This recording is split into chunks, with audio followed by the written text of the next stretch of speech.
कोलकाता के मछुआ इलाके स्थित मछुआ फल मंडी परिसर में मिथिलांचल वेलफेयर सोसाइटी की ओर से गणतंत्र दिवस पूरे जोश खरोश और श्रद्धा के साथ मनाया गया।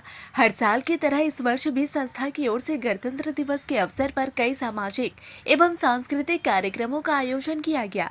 कार्यक्रम की अगुवाई मिथिलांचल वेलफेयर सोसाइटी के अध्यक्ष हाजी बरकत अली और उनकी पूरी टीम ने की। कार्यक्रम की शुरुआत राष्ट्रीय ध्वज फहराकर की गई, जिसके बाद राष्ट्रगान गाकर देश को संविधान मिलने का जश्न मनाया गया। इस अवसर पर सैकड़ों की संख्या में स्थानीय लोग मौजूद रहे, जिन्हें गणतंत्र दिवस की खुशी में संस्था की ओर से एक छोटा सा उपहार भी दिया गया। इस मौके पर बिहार के पूर्व विधायक इजहार अहमद भी उपस्थित रहे। उन्होंने कार्यक्रम में शिरकत कर आयोजकों की सराहना की और लोगों को गणतंत्र दिवस की शुभकामनाएं दी। मौके पर अपने संबोधन में हाजी बरकत अली ने कहा कि आज का दिन हर भारतीय के लिए गर्व का दिन है, क्योंकि इसी दिन हमारे देश को संविधान मिला और भारत एक गणराज्य बना। उन्होंने कहा कि बाबा साहेब डॉक्टर भीमराव अंबेडकर द्वारा बनाए गए संविधान ने हम सभी हिंदुस्तानियों को बराबरी का हक दिया और सभी नागरिकों को समानता का दर्जा प्रदान किया। हालांकि उन्होंने चिंता व्यक्त करते हुए कहा कि आज कुछ ऐसी ताकतें सक्रिय है जो संविधान की मूल भावना को कमजोर करने का प्रयास कर रही है। उन्होंने आरोप लगाया कि अल्पसंख्यक समुदाय विशेषकर मुसलमानों को दूसरे दर्जे का नागरिक समझा जा रहा है। उन्होंने कहा कि आज SIR जैसे मामलों में भी यह साफ नजर आ रहा है, जहां कथित साजिश के तहत खास तौर पर बंगाल के मुसलमानों के नाम वोटर लिस्ट से काटे जा रहे हैं और उन्हें बार बार सुनवाई के नाम पर परेशान किया जा रहा है। हाजी बरकत अली ने अपील करते हुए कहा कि ऐसे हालात में हम सभी को एकजुट होकर संविधान और लोकतंत्र की रक्षा के लिए आवाज बुलंद करनी होगी। कार्यक्रम के दौरान भाईचारे और आपसी सौहार्द का सुंदर दृश्य देखने को मिला, जहां हर वर्ग के लोग एक साथ खड़े नजर आए। स्थानीय नागरिकों ने मिथिलांचल वेलफेयर सोसाइटी के इस प्रयास की जमकर सराहना की और कहा कि ऐसे कार्यक्रम समाज में जागरूकता और एकता का संदेश देते हैं। मैं आप तमाम हजरात की मौजूदगी का तहे दिल से शुक्रिया अदा करता हूँ कि आप लोगों की मौजूदगी ने इस प्रोग्राम को कामयाब बनाया। इसके लिए आप तमाम हजरात का बहुत बहुत शुक्रिया। खास करके बिहार से आए हुए हमारे MLA जनाब इजहार अहमद साहब का भी तहे दिल से शुक्रिया अदा करता हूँ, जिन्होंने यहाँ पे आकर के हम सबों का हौसला अफजाई किया। जोरदार तालियों से हमारे बीच मौजूद है गुलाम साजिद साहब, हाजी मुन्ना साहब, अकरम भाई, साबिर भाई, इरफान भाई, इजहार भाई, कमाल मुस्तफा साहब, अख्तर भाई, निसार भाई और बहुत सारे हमारे लोग यहाँ पे हाजिर हैं। मैं तमाम लोगों का तहे दिल से शुक्रिया अदा करता हूँ। आज हम सब यहाँ पर अपने वतन अजीज़ का 76वां यौम जमहूरिया मनाने के लिए जमा हुए हैं। 77वां आज हम सब यहाँ पर अपने वतन अजीज़ का 77वां यौम जमहूरिया मनाने के लिए जमा हुए हैं। आज के दिन पूरे हिंदुस्तान में बड़े जोशो खरोश के साथ यौम जमहूरिया मनाया जाता है। हमारा मुल्क हिंदुस्तान आज़ाद होने के साथ साथ एक जमहूरी मुल्क भी बन गया और जमहूरी मुल्क में हुकूमत का कोई मजहब नहीं होता और मजहब की बुनियाद पर इस मुल्क में हुकूमत किया भी नहीं जा सकता है। लेकिन आज अगर आप देखेंगे तो बिल्कुल इसका उल्टा हो रहा है। देश के सबसे आला इक़्तिदार पे बैठने वाला शख्स सिर्फ एक मजहब की तरफ गामजन है, जो अपने फायदे के लिए धर्म और धर्म के लोगों का इस्तेमाल कर रहा है। और आज पूरे हिंदुस्तान में हिंदू मुस्लिम के बीच में नफरत फैलाने की कोशिश की जा रही है। इसी नफरत का तो नतीजा है बिहार के नवादा में अतहर हुसैन साहब एक फेरी वाला थे, गांव-गांव जाकर के कपड़ा बेचा करते थे, अपने बीवी बच्चों का पालन पोषण किया करते थे।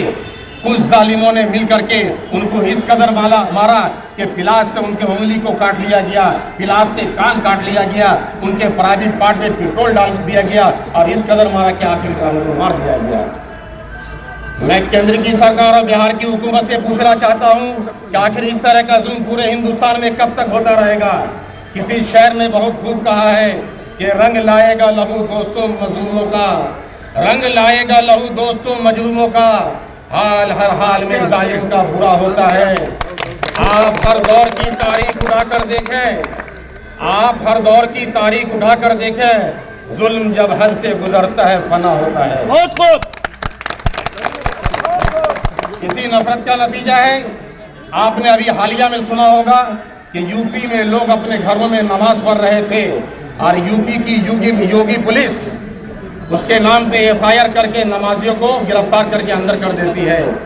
पुलिस से अपराधी तो पकड़े नहीं जाते, नमाजियों को पकड़ के गिरफ्तार कर ले जाते हैं। मैं पूछना चाहता हूं कि आखिर इस तरह का जुल्म हिंदुस्तान में कब तक होता रहेगा। कुछ साल पहले आपने सुना होगा कि जुमा की नमाज दिल्ली के सड़कों पे लोग पढ़ रहे थे और अमित शाह की पुलिस ने नमाजियों को नामोश कराया। मैं पूछना चाहता हूं कि आखिर का इस तरह का जुल्म पूरे हिंदुस्तान में कब तक होता रहेगा। किसी शायर ने बहुत खूब कहा है कि जुल्म और जबर की पहचान मिटाकर रख दें, अब भी हम चाहे तो कोहरा मचा कर रख दें। खुश तिनकों की तरह बिखरे हुए हैं हम लोग, एक हो जाएं तो दुनिया को हिला कर रख दें। कागज का टुकड़ा नहीं है कि फाड़ के फेंक दिए जाएंगे। जितना हक आपका है उतना ही हक मेरा है। संविधान जितना हक आपको देता है उतना ही हक हमको भी देता है। हम कैसे जिएंगे, कैसे अपने धर्म पे चलेंगे, क्या पहनेंगे, क्या खाएंगे, क्या जुबान बोलेंगे, ये आजादी हमको संविधान देता है। अरे भाई, ये तो हिंदुस्तान मुख्तलिफ मज़ाहिब और मुख्तलिफ जुबानों का देश है। आज मारा जा रहा है, जुबान के नाम पे लोगों को मारा जा रहा है। मैं नसरुल्लाह भाई से गुजारिश करूंगा, आगे आइए। आपने सुना होगा कि मुख्तलिफ रियासतों में बंगाल के लोगों को, जो बंगाली बोलने वाले हैं, बांग्लादेशी बोल करके उनको मारा जा रहा और भगाया जा रहा वहां से। आखिर इस तरह का जुल्म हिंदुस्तान में कब तक होता रहेगा। अरे हालात तो बदलेंगे इंशाअल्लाह। अंधेरा के बाद रोशनी होती है, रात के बाद सुबह होती है, हर उरूज के बाद जवाल भी होता है। तो हालात तो बदलेंगे इंशाअल्लाह। ये मुल्क जो है किसी सियासी पार्टी या नेता की मुल्क नहीं है, उसकी जागीर नहीं है, बल्कि ये मुल्क के मालिक हम सब लोग हैं। इसकी हिफाजत, इसकी खूबसूरती, इसकी तरक्की हम सब की जिम्मेदारी बनती है। हालात तो सुधरेगा इंशाअल्लाह। हालात तो इंसान की जिंदगी का हिस्सा है। आज हालात खराब है, कल इंशाअल्लाह अच्छा होगा। जब दिल बदल सकते हैं, जज्बात बदल सकते हैं, इस मुल्क के फिक्र और ख्यालात बदल सकते हैं। दौरे रोटी, कपड़ा और मकान, जी ये देना किसका काम है? सरकार का काम है। लेकिन बिहार की सरकार बनते क्या कर रही है? आम लोगों के घरों को तोड़ रही है। इतनी ठंड में जिसको रहने के लिए सरकार को कम्बल, रजाई, चादर, घर सब देना चाहिए, उसके बजाय सबके घर को तोड़ रही है। एक शेर हमको याद आ गया, वो मैं आप लोगों के सामने अर्ज कर ही देता हूँ। कुछ अशार है। सरकारी ऐलान हुआ है, बंद अदालत रहने दो, बुलडोजर हर घर पे चलाओ, हमको हुकूमत करने दो। पैसे फेंको रोटी सेको, सत्ता में अगर रहना है, रोज नया कानून बनाओ, जो मरता है मरने दो। गुंडे पैसे लेकर भागे, अर्थव्यवस्था भ्रष्ट हुई, हिंदू मुस्लिम बस लड़वाओ, जीडीपी को गिरने दो। एसआईआर कभी लागू हो, कभी आधार का संशोधन, एसआईआर कभी लागू हो, कभी आधार का संशोधन सरकार का होगा, वक्त जरा सा बदले। तो आज ये हमारे संविधान बचाने का और हिंदुस्तान को मजबूत करने का हम लोग का फर्ज बनता है। और हिंदुस्तान को अगर कोई भी मुल्क, अगर देश का, चाहे चाइना हो, बांग्लादेश हो, पाकिस्तान, अगर उसे उठाएगा तो हम लोग मिल करके, हिंदुस्तान के लोग, अगर मौका मिलेगा तो हम लोग इस्लामाबाद और ढाका को भी कब्जा कर ले सकते हैं।